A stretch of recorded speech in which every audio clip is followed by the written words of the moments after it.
হলে রাজনীতি না হলে রাজনীতি কই হবে, এর কোনো রূপরেখা আছে কারো কাছে নাই। এইটা লং টার্মে বিশ্ববিদ্যালয়ের জন্য ভালো হলো না। এই ঘটনার মধ্য দিয়ে বরং গুপ্ত রাজনীতিকে প্রণোদনা দেওয়া হলো। সাধারণ শিক্ষার্থীদের মধ্যে এক ধরনের একটা আতঙ্ক রয়েছে পূর্ববর্তী অভিজ্ঞতার কারণে, যে কোনো ক্ষমতাসীন ছাত্র সংগঠন যদি হলগুলিতে হল কমিটি দিতে পারে তাহলে তারা জবরদখল চালাবে, তারা গেস্টরুম গণরুম আনবে এবং তার মধ্যে দিয়ে শিক্ষার্থীরা আরেক দফা বিপন্ন হবে। যদিও এই ট্রমাটিকে আমরা সম্মান করি, কিন্তু এটি যে প্রক্রিয়ায় সমাধান করা হয়েছে তা কোনো গঠনমূলক সমাধান নয়। প্রথমত এটি ৭৩-এর যে অধ্যাদেশ, সেই ৭৩-এর অধ্যাদেশের সাথে সাংঘর্ষিক, যার ফলে যদি কোনো শিক্ষার্থী কোনো একটি রিট করে তাহলে সেই রিটের মধ্য দিয়ে অনায়াসে এই সিদ্ধান্ত খারিজ হয়ে যাওয়া সম্ভব। ওদের স্বপ্ন পূরণে পাশে থাকতে পেরে আমরা গর্বিত। দ্বিতীয়ত, যদি আমরা ধরেও নেই যে এই রিটের মধ্যে এটি খারিজ হলো না, তাহলে ধরা যাক ছাত্রদল এখন ক্ষমতায় নেই, ৬ মাস পরে জাতীয় নির্বাচন হলো এবং সেই জাতীয় নির্বাচনে বিএনপি জিতে গেল। যদি তা হয় তাহলে ছাত্রদল তো বিশ্ববিদ্যালয়ে রাজনীতি করার পারমিশন তাদের আছে। তাহলে বিশ্ববিদ্যালয়ের যেই ছাত্রদলের নেতাকর্মীরা তারা তো বিভিন্ন হলেরই আবাসিক হবেন। তাহলে সেই আবাসিক হলগুলিতে থাকা অবস্থায় তাদের কমিটি না থাকলেও তারা তো সেই একই জবরদখল সবই করতে পারবেন, কারণ বিশ্ববিদ্যালয়ে তাদের রাজনীতি করার অধিকার থাকছে। এবং আমরা যদি হাইপোথেটিক্যালি ধরে নিই যে তাদের মাদার পার্টি রাষ্ট্র ক্ষমতায় আছেন, তখন হল কমিটি থাকা বা না থাকাতে তাদের জবরদখল নিশ্চিত করার ক্ষেত্রে কিন্তু কোনো পার্থক্য হবে না। বরং মাঝখান দিয়ে যেটি হলো যে এই মুহূর্তে আমাদের পক্ষে সম্ভব ছিল একটা ক্যাম্পাস চার্টার তৈরির মধ্য দিয়ে হলগুলিতে এবং ফ্যাকাল্টিগুলিতে রাজনীতি কী ফরম্যাটে থাকবে, রাজনীতি কিভাবে নিয়ন্ত্রিত হবে তার একটি রূপরেখা নিশ্চিত করা। কিভাবে যে আবাসন, সেই আবাসন সম্পূর্ণরূপে প্রশাসনের হাতে থাকে এবং তা যেন কোনোভাবেই কোনো দলীয় ছাত্র সংগঠনের হাতে না যায় তা নিশ্চিত করার একটা মেকানিজম তৈরি করা। কিন্তু তা না করে আমরা একটা জনতুষ্টিবাদী কর্মকাণ্ডের মধ্যে গেলাম এবং যার মধ্যে দিয়ে একটি স্ববিরোধী সিদ্ধান্ত পাশ করা হলো। তারা ১৭ জুলাইয়ের কথা বলছেন যে ১৭ জুলাইয়ের ৯ দফার হিসাব অনুযায়ী করা হবে। তা ৯ দফার হিসাব অনুযায়ী যদি করা হয় তাহলে তো ছাত্র রাজনীতি বিশ্ববিদ্যালয়ে নিষিদ্ধ। তাহলে আপনি যে হলে নিষিদ্ধ করতেছেন, তাহলে বিশ্ববিদ্যালয় কমিটিগুলো বিলুপ্ত করে দেন, আমাদের বিশ্ববিদ্যালয় কমিটি তুলে দেন, কারণ তাহলে তো সেটা সাংঘর্ষিক। কারণ আমার যদি বিশ্ববিদ্যালয় কমিটি থাকে তাহলে আমার বিশ্ববিদ্যালয় কমিটিটা যদি একটা জেলা পর্যায়ের শাখা হয় তাহলে অবশ্যই তার ইউনিট বা শাখা ইউনিটগুলি হবে হল এবং ফ্যাকাল্টি। তাহলে আমি যদি হল এবং ফ্যাকাল্টিতে রাজনীতি করতে না পারি তাহলে আমি বিশ্ববিদ্যালয়ের ছাত্র রাজনীতি কি কোথায় করব? বাকছাস এবং উমামার মতো যায় কি সচিবালয়ে রাজনীতি করব? তা তো আমরা করতে পারবো না। কাজে আমাদের রাজনীতি করতে গেলে হল কমিটি দিতে পারি আর না পারি, আমাদের রাজনীতি আলটিমেটলি হলগুলি এবং ফ্যাকাল্টিগুলিতেই হবে। তো আজকে হল কমিটি নিষিদ্ধ হয়েছে, কালকে যদি আমি কোনো একটা হলে কথার কথা দুইটা ছাত্রের সঙ্গে চা খাইতে বসি তাহলে সেই দুজন ছাত্রকে যে ছাত্র ইউনিয়ন সন্দেহ করে হল থেকে বাইর করে দেওয়ার পায় তারা হবে না, তা আমরা নিশ্চিত হচ্ছে কিভাবে? তারা আরও একই সঙ্গে গতকালকে স্মরণকালে সব থেকে হাস্যকর কথাটা একটা প্রশাসনের মানুষের মুখ থেকে আমরা শুনছি, সেটি হচ্ছে গুপ্ত রাজনীতি নিষিদ্ধ করা হবে।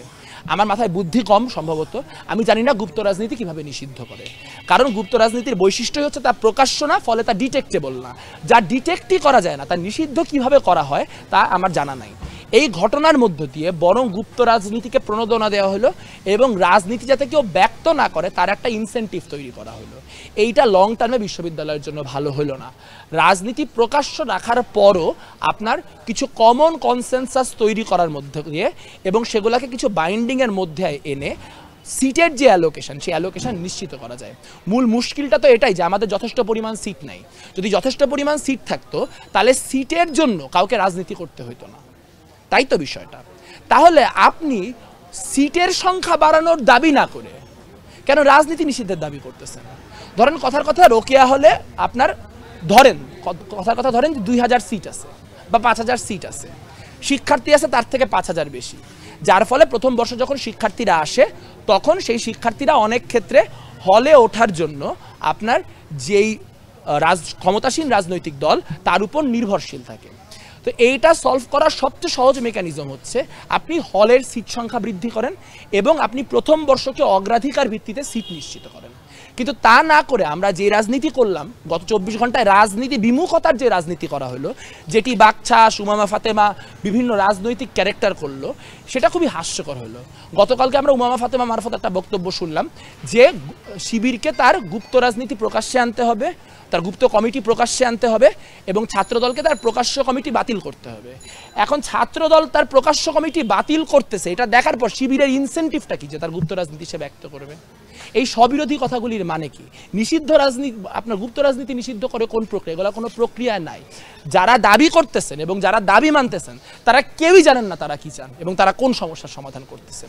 পুরাটা একটা রঙ্গমঞ্চে পরিণত হয়েছে এবং যেহেতু সামনে ডাকসু, যদি এই কথাগুলি কেউ বলে তাহলে তার ভোট কমে যাইতে পারে, এরকম সব হাস্যকর ক্যালকুলেশনে বিশ্ববিদ্যালয়টা চলতেছে এবং আমরা গোটা দেশের কাছে একটা হাসির খোরাক, হাসির পাত্র হচ্ছে। ষড়যন্ত্র কে করছে কি করছে এগুলো আমার কাছে প্রমাণ নাই। আমি এরকম আন্দাজে পপুলিস্ট কথাবার্তা বলতে পারবো না যে ষড়যন্ত্র করছে ও ষড়যন্ত্র করছে, যার প্রমাণ আমার কাছে নাই তা নিয়ে আমি কেন কথা বলবো।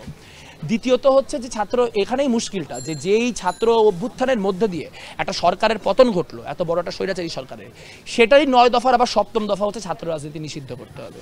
তার মানে একটু বুঝে দেখেন যে আপনি সমন্বয়কদের লিস্ট দেখেন, দেখবেন সমন্বয়কদের লিস্টে ছাত্র দলও নাই, বামপন্থীও নাই। সমন্বয়কদের লিস্টে আছে বাকছাস আর শিবির। শিবির কেন আছে? কারণ তখন শিবির গুপ্ত ছিল। ফলে আপনার যেই প্রথমে বলা হচ্ছিল যে সমন্বয়কদের মধ্যে অরাজনৈতিক লোক চাই, সেই ফিল্টার অনুযায়ী শিবির আটকায় নাই এবং একই সঙ্গে বাকছাসও আটকায় নাই, কারণ বাকছাস যেটা তখন তো বাকছাস না, তখন ছিল গণতান্ত্রিক ছাত্রশক্তি। গণতান্ত্রিক ছাত্রশক্তিও আটকায় না, কারণ গণতান্ত্রিক ছাত্রশক্তি যেটা রাজনৈতিক ফোর্স, এটা অধিকাংশ শিক্ষার্থী জানতো না। তার মানে দেখেন ওই আন্দোলনও কিন্তু আসলে দলীয় যে রাজনীতি যারা করে, এখন আমরা মাস্টার মাইন্ড অমুক তমুক হিসেবে কাদেরকে বলতেছি, নাহিদ থেকে শুরু করে সাদিক কায়েম থেকে শুরু করে আপনার যাদের কথা বলেন, এরা সবাই সংগঠিত ছাত্র রাজনীতি করতো। উমামা ফাতেমা থেকে শুরু করে এরা সবাই সংগঠন করেছে। কাজে সাংগঠনিক নেতৃত্বের মধ্য দিয়েই এই অভ্যুত্থান হয়েছে। কিন্তু যখন অভ্যুত্থান হয়েছে তখন এটাকে আড়াল করে বলা হয়েছে যে না, এটা অরাজনৈতিকরা করতেছে। বাস্তবতা হচ্ছে অরাজনৈতিক বলে কিছু নাই। আপনি যদি আসলে অরাজনৈতিক শিক্ষার্থী হন, তাহলে হলে কমিটি হইলো কি না হইলো এটা নিয়ে আপনার কোনো হেডেকই নেই। গতকালকে যেই ধরলাম যে 700 কত আমি জানি না গতকালকে মিছিল কতজনের হয়েছিল, ধরলাম 600 700 800 যাই হোক না কেন নাম্বারটা, সেই যেই শিক্ষার্থী, ঢাকা বিশ্ববিদ্যালয়ের হলগুলোতে 10,000-এর উপর শিক্ষার্থী থাকে, তারা যে 600 700 800 মানুষ নামছে, বাকি 9,000 নামে নাই কেন? তারা কি সাধারণ শিক্ষার্থী না? তারা নামে নাই কারণ তাদের কিছু যায় আসে না, কারণ তারা অ্যাকচুয়ালি সাধারণ। বাকি গতকালকে যারা পুরো জিনিসটা লিড করলো, আমরা দেখতে পাচ্ছি এটা ছাত্র সংগঠন বাকছাস, আমরা দেখতে পাচ্ছি ছাত্র ফেডারেশনের সাবেক নেত্রী উমামা ফাতেমা, যারও হয়তো ভবিষ্যতে রাজনৈতিক পরিকল্পনা আছে। অর্থাৎ রাজনৈতিক লোকজন দাঁড়ায় কিছু ভোটের আশায়, কিছু পপুলিজম করার আশায় মানুষজনকে বলতেছে যে হলে রাজনীতি করা যাবে না।